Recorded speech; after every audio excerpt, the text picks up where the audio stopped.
Bonjour. Est-ce qu'il ne vous arrive pas d'être agacé par des mots écrits avec des lettres majuscules non accentuées?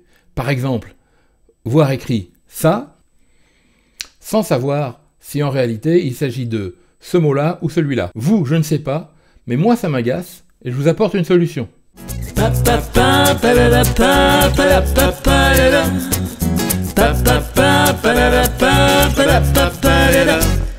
Tout d'abord, il faut savoir que l'accent a, selon l'Académie française, une vraie valeur orthographique, et que donc l'Académie recommande très clairement l'usage de l'accent ou du tréma sur une majuscule. Et il en va de même pour la cédille du C-cédille. Par ailleurs, dans le lexique des règles de typographie de l'imprimerie nationale, il est indiqué que l'absence d'accent ralentit la lecture et fait hésiter sur la prononciation et même sur le sens de nombreux mots. Aussi, il convient de s'opposer à cette tendance qui dit que oui, on peut ne pas mettre l'accent sur les majuscules. Alors d'où vient cette idée préconçue que oui, on peut ne pas mettre les accents sur les majuscules? Eh bien, pendant très longtemps, en imprimerie, on a utilisé des caractères de plomb à taille fixe pour les majuscules. Et donc toutes les majuscules avaient la même taille. Mais si on ajoutait un accent sur une majuscule, eh bien, il fallait augmenter la taille du caractère de plomb ou alors réduire la taille de la majuscule pour pouvoir mettre l'accent. C'était trop coûteux, trop compliqué.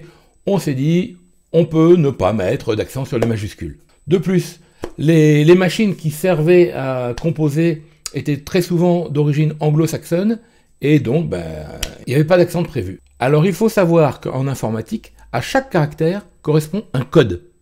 Et que il suffit de saisir le code du caractère accentué depuis le clavier pour l'avoir très rapidement. Ça fonctionne par une combinaison de touches, avec une touche magique cette fois-ci. Je vous avais fait une vidéo où je vous parlais des raccourcis avec la touche CTRL. Là, cette fois-ci, on va utiliser la touche ALT. On va appuyer sur la touche ALT et on va saisir le code du caractère. Alors, des caractères spéciaux, il y en a plein. Je vous mets dans la description 2 documents. Le premier document qui comporte 7 pages. 7 pages avec tous les caractères spéciaux et tous les codes. Alors bon, c'est un petit peu fastidieux, c'est un petit peu lourd. On n'utilise pas tous ces caractères spéciaux. Je vous ai fait un deuxième document, toujours téléchargeable dans la description, avec ma sélection de 10 caractères les plus utiles. Et encore, on n'a pas besoin des 10. Je retourne donc dans mon traitement de texte, avec mon mot élève ou élevé, je ne sais pas, tel qu'il est écrit là. Et si j'écris le E accent aigu Alt 0201, j'obtiens directement mon E accent aigu. Ensuite, le L. Pour le E accent grave, le code c'est Alt 0200, Alt 0200, voilà, le V et le E. Et c'est quand même mieux. Là, au moins, je sais de quel mot il s'agit. De la même façon, je peux écrire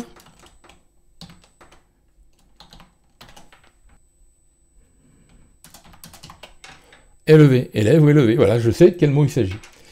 Alors, les caractères les plus utiles que je vous ai mis, eh bien, c'est par exemple le A accent grave majuscule, Alt 0192, le C cédille majuscule, Alt 0199, le E dans l'eau. Parfois, il se met tout seul dans le traitement texte, mais parfois, il ne se met pas. Hein, vous avez remarqué ça aussi. Donc, si on le veut vraiment, eh bien, il y a un code. Donc, le minuscule, E dans l'eau minuscule, Alt 0156. Voilà. Et le majuscule, Alt 0140. Voilà. Alors, il y a ceux avec les trémas. Le tréma, on peut quand même s'en sortir, hein, ou l'accent circonflexe. Je fais le tréma, puis je fais le E majuscule. Voilà, je fais l'accent circonflexe, puis le E, on peut s'en sortir. Mais bon, il y a des codes aussi qui sont sur la fiche. Si cette vidéo vous a été utile, n'hésitez pas à me laisser un pouce bleu et à vous abonner à la chaîne, ça me fait toujours très plaisir. N'hésitez pas à me laisser vos commentaires également sous la vidéo. Et puis je vous dis à bientôt, salut!